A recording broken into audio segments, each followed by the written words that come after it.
Hi everyone, welcome back to Early Years Library. Today we're out the front of the Eye Centre. Let's go and see who our guest reader is.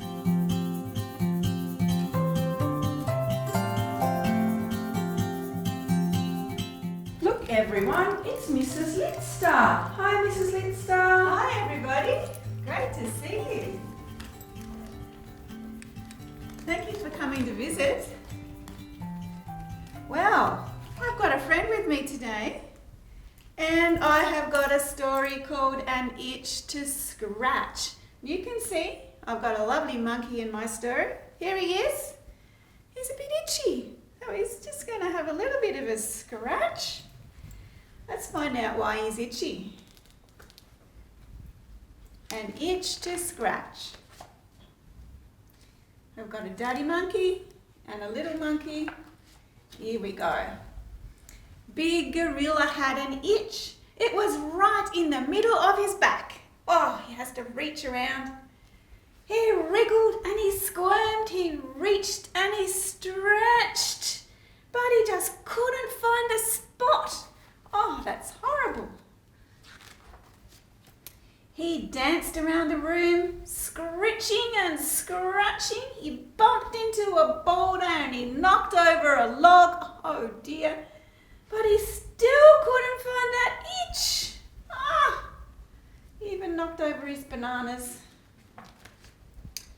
Mother Gorilla frowned and said, "You need a scratching tree. It's just the thing when I have an itch. Now go away before you wake the baby." Is the baby sleeping? And Mum? So Big Gorilla wandered off to find a tree. He wriggled and he rubbed, he scritched and he scratched. Oh, but the tree was all gummy and it stuck to his fur. Oh no.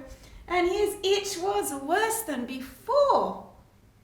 "It might be the thing for you," said Big Gorilla, "but it's definitely not for me." It didn't help at all.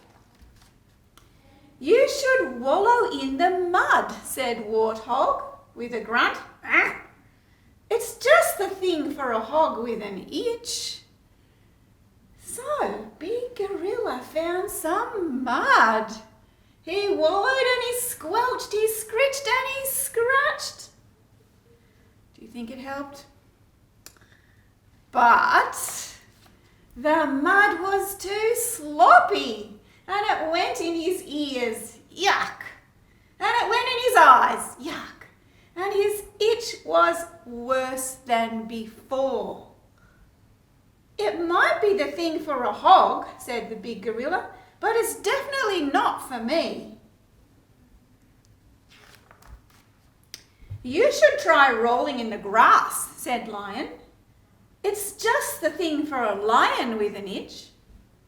So Big Gorilla found some grass. He rolled and he tumbled, he scratched and he scratched. But the grass was too tickly and it stuck to his back. Oh dear.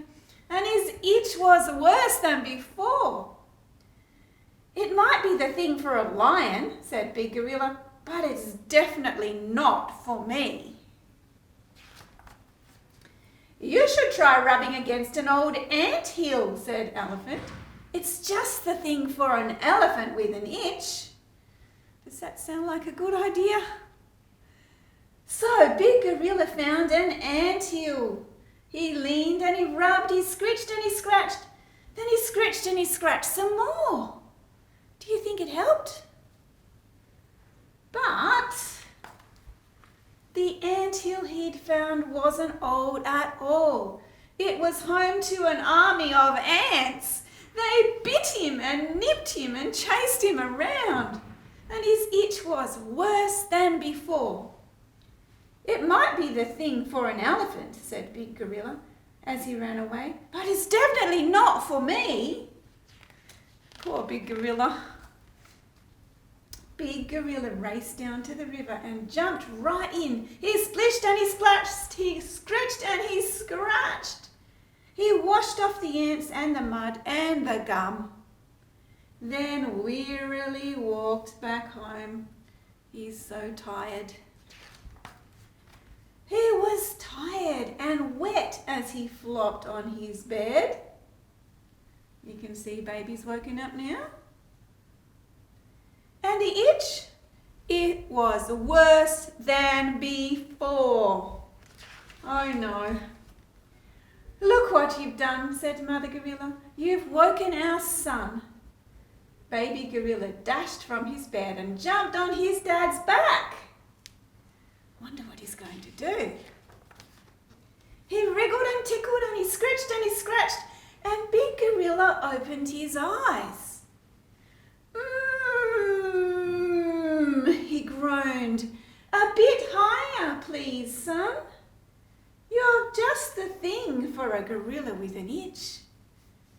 Baby Gorilla's scratching his dad's back to make it feel better. And they were all happy in the end. The itch all went away. Did you like that story? Yes, he did. And I hope you liked it too. Thanks for listening.